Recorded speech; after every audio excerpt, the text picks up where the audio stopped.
Well, good evening, marriage small groups. We're back. And again, we love to again thank y'all for the opportunity. Thank you to our partners in crime, Daniel and Kendra. You'll be seeing them again. Don't worry. Y'all are Don't not worry. stuck with Yeah, you're not us. stuck with us. But we love y'all so much. I mean, we're here in Florida and we just got to, Missing all yeah, we y'all. miss y'all. Oh, and for those of y'all who may have never met us before, we are Dennis and Angela Bullock, and we are co-laborers or co-leaders with the Tillmans for Living Well Today. And we are so thankful and so appreciative to be in front of you guys today. Thank you so much. All right, so what we're going to do is really quickly go over and do a review of chapter 3. We're not going to spend too much time because I'm pretty sure you guys had great discussion on it. So again, in chapter 3, we talked about what are we really fighting about. And so we want to highlight some of the things that we talk about that. You can take some, I'll take another one. All right. Okay. So we talked about perception does not always determine reality, but it does often lead to conflict. Yes. So it definitely leads to folks beefing. So what one person perceives as reasonable or appropriate, another person will totally see it a completely different way and see it as unreasonable or inappropriate. Another thing that we talked about is a great percentage of conflict is not real, but rather it's a matter of misunderstanding or based off of a misunderstanding based off our perception. I'm sorry, I'm still thinking about Irish Spring. Oh, gosh. I was telling him, like, you could be beefing over soap. Like, I like Dove and you like, and I couldn't think of what Irish Springs was. I was like, the green soap. And he's like, Palmolive. I'm like, nah, not Palmolive. But Irish Springs. That's not the real Irish Springs. So, okay. Anywho. Yeah, let's keep it moving. In our review, they said this research revealed that most fights are driven by perceived threats and perceived neglect, and we respond to either fight or flight. So some of us, we ready to go ahead and deal with it and argue it out, and some of us, I don't want to deal with this. We shut down, or we honestly walk out the door. One or two. Yeah. So, and then just as your negative assumptions of your partner's motives, attitudes, and actions can shape your sense of reality, which that's deep. It can shape the sense of your reality. So does our positive assumptions. They do the absolute same thing. So we learned a lot about perception and how we perceive things. And for me, it was an eye-opener because it's like crazy how much I think I can see something one way. And I swear I'm right. Like for real. I swear I'm so right. And sometimes I need his perception to bring me back. Or sometimes what he says, I even think how he says it, I'm perceiving it a certain way, and that's law. And it's not. So I thought that was a really good chapter. So hopefully you guys enjoyed and had some great discussions. I wish we could have been in to hear some of the discussions, but we know it was good. So we're going to jump into chapter 4. In chapter 4, it talks about what is your conflict quotient? Your CQ. Yeah. So I'm not going to say conflict quotient because you say it so many times, you're going to jack it up. So we're going to say CQ for conflict quotient. So it really started out with the two questions, and they said it was easy questions. It says, how important is this issue to me? All right. That's one question. And the other question was, how do I really feel and how important is it for me to work on this right now? Am I ready to do the work right now? Or am I ready to deal with this? Am I ready? Yeah. Sometimes we're not ready. Sometimes we really ain't ready. Because, our spouses sometimes can just throw something into the mix on any given day, and we just wasn't ready for it. I'm like, I wasn't ready. But this is what they say, this equals your CQ, okay? And they said it's not math, but it was just another way of thinking. We're not going to shut down the doctor. Because we initially thought it was math, because in this book, they use some big words, right? So we looking up quotient and all kinds of stuff. And then it was like, oh, it's not even a math equation. It's just two questions.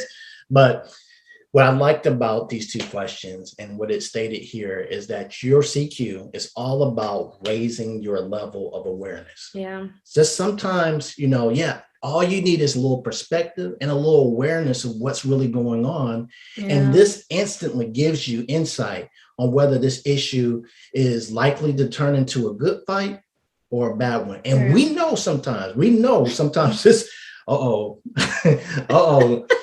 what you just said. But we so tempted. We like, I can't let you slide on that. I know this is going a bad route, but what you just said.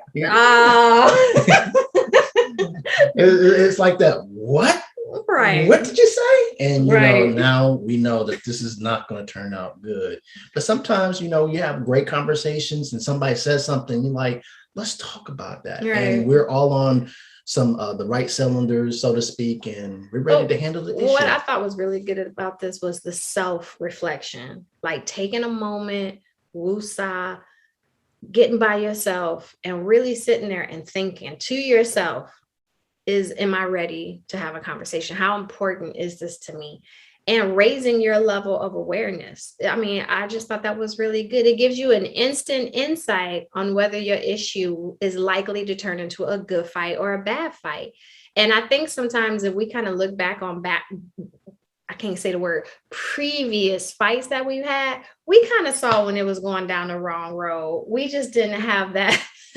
As we'll talk a little later about the impulses, like saving, you know, holding those impulses and not like surrendering to them, the temptation to kind of, you know, get back at somebody and clap back at somebody. We, you know what I mean? We just like, oh, you said that? Really? You gonna go there? Or you talked about my mama, you talked about my brother, you talked, whatever it is. It's like, oh, okay. Like, I'm laughing at you like, what is that? Where did that come from? It's like, what you not gonna do? For real. Okay. But right. You know, all of this, like we just sometimes we like, for real, like this what you gonna do? And you like, oh, what you not gonna do? And so sometimes we have to think about how important is this connection? How important you are to me? Is it more important for me to be right? Or is it more important for me to resolve? Because I will say I'm super guilty of sometimes I just want to be right. All right, so let's get into it. So it says, how important is the issue? So let's jump into this one. So it's important to figure out objectively the level of importance you place on an issue. And that's going to vary from person to person. I might see it one particular way. You might see it another way. Yes. And so in the book, it gave us this scale. So on one side, it talked about or it gave the gravity of outcome. Actually, it gave us 4 questions. And as you look at those 4 questions, you're supposed to grade yourself and say, is it trivial or is it critical? Yeah. So boom, that's the scale. The level of hurt / sadness. You know, is this, you know, not as bad as we think it is? I'm not, you know, I'm not that sad about the whole thing. Or this hurts. Yeah. You hurt me by what you said. Right. I'm really, I don't know where this came from, but what you said, it really hurt. Right. Or does it impact, what's the impact on the values? Is it non-threatening or is it a conflict? Meaning, is it just, it's not even this big of a deal? Or is it like, it's got to do with our kids or it's got to do with our finances or something like that? Do I tithe? Yeah. Do you tithe? And your spouse is like, we ain't doing that. Like, what is it for you that is like, this is a major conflict and we really need to make sure we get on the same page with it? Or is it preoccupation? I know for me, one of my measurements for myself in our marriage is my parents were married for 56 years before my dad went to go see Jesus. And my mom would always say to me, you have to pick your fights. And that's kind of how I would kind of have that self-awareness with myself and kind of ask myself, is this worth it? Even if he says something off the chain and I was like, really, dude, I really would sit there and kind of think about, is this worth it? Is it worth it for us not to talk for a couple of days? Is it worth it for me possibly to say something I'm not going to be able to take back? Is it worth it? But the other measurement I would look at also is how long I stewed in it. Like seriously, like how long was I upset about it? How long did I think about it? How preoccupied was I with it? Did I go to sleep thinking about it? Did I wake up talking about it? Am I talking to my coworkers, my girlfriends? Like, is it something that is literally, I am like obsessing over it? And to me, if I'm obsessing over it and I can't forgive and let it go, or I can't move forward, that's always Angie's personal rule of we need to have a conversation. Exactly. I think when you are thinking about it, there is times where I believe the Spirit of God will kind of have you kind of concentrate on how you handled a particular situation. And I think that's the time that you start talking about bringing it back up. But when you're in a healthy relationship, sometimes it's not warranted to go into details, or sometimes it might be a quick conversation about what did you mean by that? Like, oh, I thought you meant that, and then we just keep it moving. But I think it's always important. This is the one thing that I kind of got out of it, is you got to ask yourself, am I listening to my spouse? At that particular time, when they're talking about something, it's time to put down your cell phone or your iPad. It's time to put down the remote, or maybe take the remote and turn down the volume. Or maybe you just don't like what they're saying, and so you ain't listening. I know I'm guilty of that sometimes. It's like, I don't want to really have this conversation, so I've checked out. So for real? When does this happen? This is I say all the time, I go to my little island. So you're driving on an island. You left me? How? Well, yeah, she left. But island. How I would say, like, I would just check out. I would just go away. You would be talking, and it would be like a movie. He'd be like, yeah, and I just would be, I'm somewhere else. That's all I was saying. So a monologue. But I'm talking about myself. Okay, all right. I've gotten better, y'all. Amen.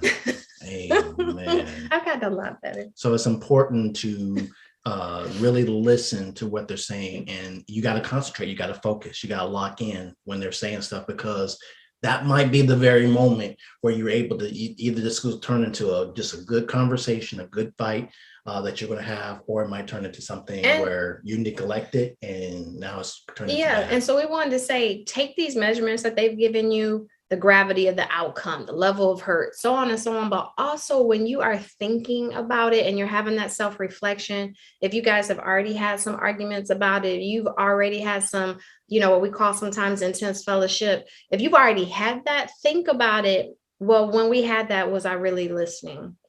Did I ask questions? Did I ask, like, I don't know. So what do you mean by that? Or can you explain that to me a little deeper? Or like, what does that mean to you? But then also think about how you reacted. And maybe you were more like me, more like quiet or passive or not so verbal.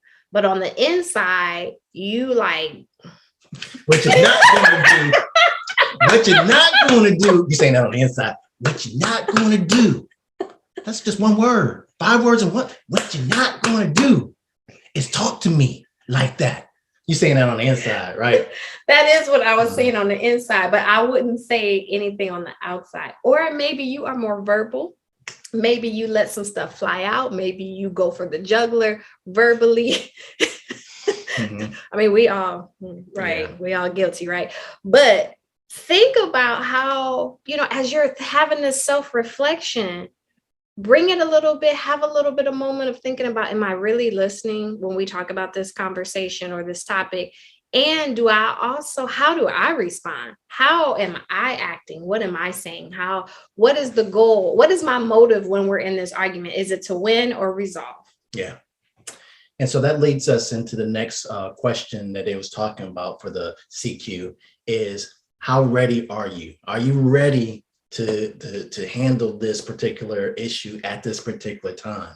And the book talked about readiness is tricky. And I believe that's really true. That's 100. And here in the book, it says, when a verbal skirmish hijacks our conversation and we are about to embroil into conflict, we really don't typically stop and ask ourselves if we are ready for this. And we don't. I mean, you're in the heat of the moment.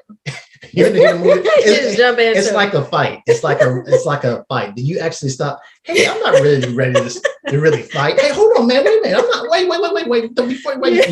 You're not like, how important is this fight? Am I really ready? Have I taken my earrings off yet? Yeah. It's like, how ready? No, you like. I got my Gucci. I'm not ready to fight, man. Yeah, no, you into it. So, but it just happens. Sometimes a fight happens, and you're not ready. It's a surprise attack sometimes, and sometimes you're not ready. And so, what if we could immediately determine whether the fight could be a good one or a bad one? I mean, sometimes we can. No, I truly believe most of the time we can already peep game, like we talked about earlier. Or have we talked about the hangry part? We already talked about that? No, not yet. Oh, my bad. We don't come to that.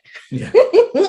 She She won't get me on that one. She just ready. Because he was really tripping, y'all. We're gonna get to that a little later. So sometimes we can determine if this is gonna be a good fight or a bad one. Prime example. Sometimes we're hungry, right? Mm-hmm. Truth be told. Yeah, truth be told. Mm-hmm. Okay. And it says if you're emotionally amped up, right? Or you're irritable and hungry. Mm-hmm. So he gonna tell on himself. So I get very cranky when I don't eat. Well, let me say it to you like this. He is doing, what is it that you're doing? Intermittent fasting. He's doing intermittent fasting. So like if he don't eat by a certain time, it's not good for any of us. Yeah. I don't know what it is, but it's just like so mean. I'm sorry, y'all. It just you guys can pray grouchy. For me. No, pray for me.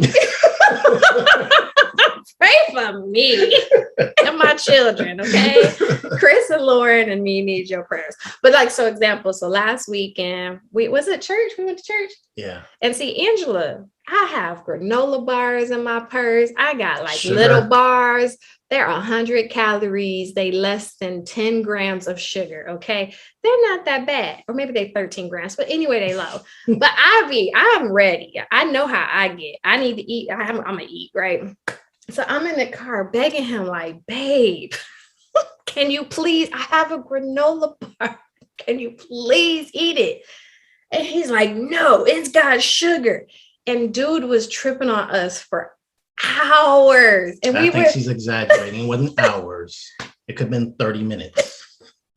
Gosh. Okay, well, it was 30 minutes that felt like hours. Mm-hmm. The kids was like, Dad, the kids were like, Dad, can you eat a granola bar? Can you eat something? And he just wouldn't. And then we got home and I was like, what do you want me to cook you? I will cook you whatever you want. And then he ate and he was in a good place. But would that have been a good and wise time for me to bring up something? Mm-mm. No. Okay. So emotionally amped up, irritable or hangry, right? Or you're PMSing. And let me say, not all of us women is a big, some of us are fine, but some of us is not the right time.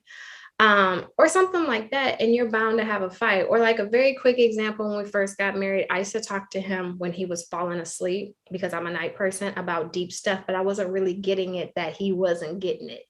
And so we would have fights and issues because I would bring something up and he'd be like, you already told me about that. And I'm no. I said you didn't. I'm sorry. He would be like, you didn't tell me. And I'd be like, I totally told you that. And then we'd be going at it until one day he had a moment and he was like, are you talking to me like after 10 o'clock? And I'm like, of course, because your girl, I'm hype at like 11, right? I'm like, what? And I didn't get it. So that was a bad time for me to talk to him. It was a very bad time. And so we will argue over that until I realized I didn't have this checklist back then to be able to ask that. So they give us a checklist in the book and it says checklist for determining whether you're ready or not. The first one is I'm hungry or I'm in pain. And the thing that really dropped in my heart was just, I want to really make sure that everybody's not just looking at this from a physical aspect, right? Because this could be emotional, this could be spiritual. There's a lot of different areas. I could be spiritually hungry. I could be looking at my husband to fulfill a need that like he's not capable of fulfilling, right? Mm-hmm. And it may be how we always have that, that quote unquote saying that you have a giant size hole in your heart that only God can fill. And we may have heard that 80 million times, but that's real. There are some things that, I tell people all the time, he can hug me, he can kiss me, he can pray for me, but there are just some things that he can't go in here and heal my heart. Like God can heal my heart because God was made to do that. And he was made to give me joy and happiness. And so sometimes it's a lot to put pressure on one person to make you happy. So are you spiritually hungry? Are you feeling like I'm just not happy with my life? I'm not content. I feel lonely. I don't feel good enough. I feel, like low self-esteem. I'm not valued. I'm not precious. Those are Jesus moments. Those are moments to go to God and say, help me see myself the way you see me. why do you value me so much? Why were you willing to shed your blood for me? Like, what's the value that you see in me, right? And so sometimes it's not going to your husband or your wife for it, or your finances or your job or power or promotion, but sometimes it's getting that God-sized hole filled. And as a Christian, or I'll just speak for me, I got to go and get my hole filled up, my love bank several times. So it may not be that. It may be that sometimes we need to take a pause and see if it's something that we need to talk to God about. That's such a good point that you said, because I think sometimes when we think we get married, okay, that's it. Right. I got my man, or I got my woman, and they're going to be able to, just fulfill that void in my life of being, I'm not alone no more. And I got everything I got. And then when you get married, you find out I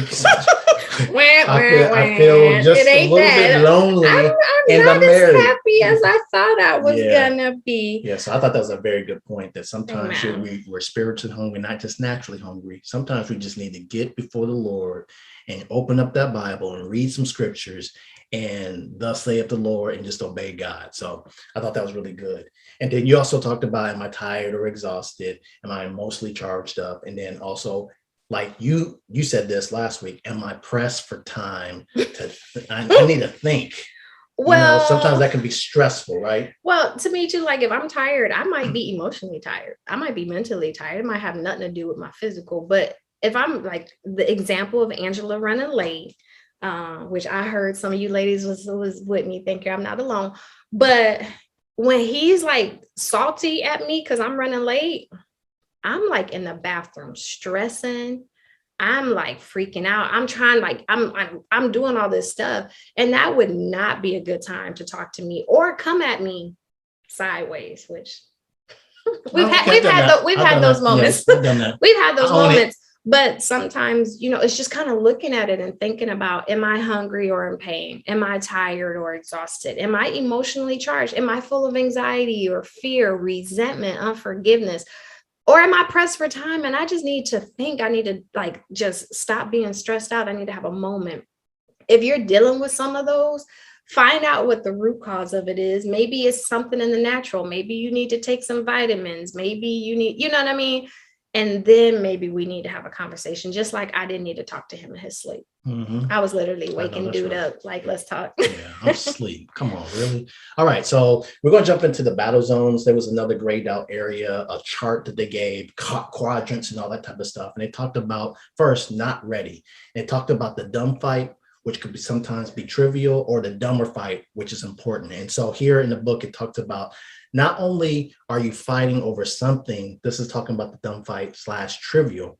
Not only are you fighting over something that doesn't matter, but you're not in a good place. Yeah, from your perspective, but you're not in a good place. Or hungry. Yeah, you don't need to be talking about it. And it says it will not end well. That cracked me up. This will not end well, right? Or you're in the dumber fight. You figured out it's an important topic. So you landed on that topic and it matters, okay? But you're in no condition to fight.